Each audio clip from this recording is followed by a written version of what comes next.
хаасаагүй адилхан үнэтэй биш. Бид нар баян 30 нэг өдөөний мах цадаг газар очлоо. За. Бас л үнэтэй юм байна ерөнхийдөө. Хэд гэжээд хийдэ. Тэнд нэг 15 маа гэж байна. Хоньны мах.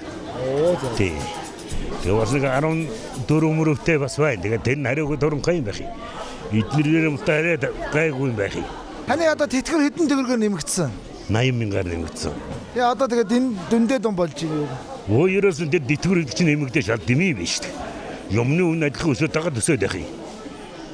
Дэмий л альчгүй болчих. альчгүй шал дэмий юм. Гэхдээ намраа бодоход л үнэтэй болсон байна шүү. Харин тийм бай тээ. Та мах авах гэж байна одоо. Авч байна. Хоньны мах авах гэж байна. Тэгж байна. Хэд гэж байна одоо? Энэ 17 мянга. Ястаа хэд яхаа? 17,500. 17 мянга гэж байна. Ястаа мах тээ. Тий, ястаа баг.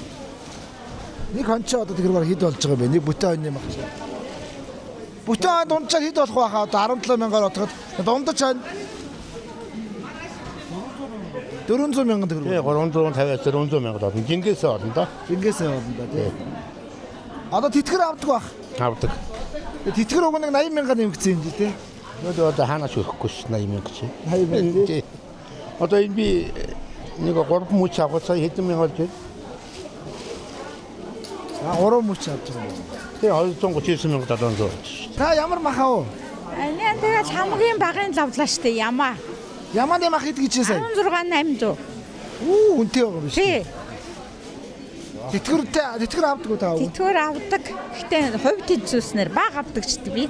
Сая уг нэг 80 мянгаар нэмэгдсэн үү тэтгэр? Нэмэгдсэн. Тэгээд бас 652 болсон.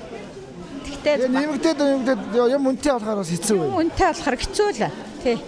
Махан ч үнэтэй байна, гурилсан ч үнэтэй.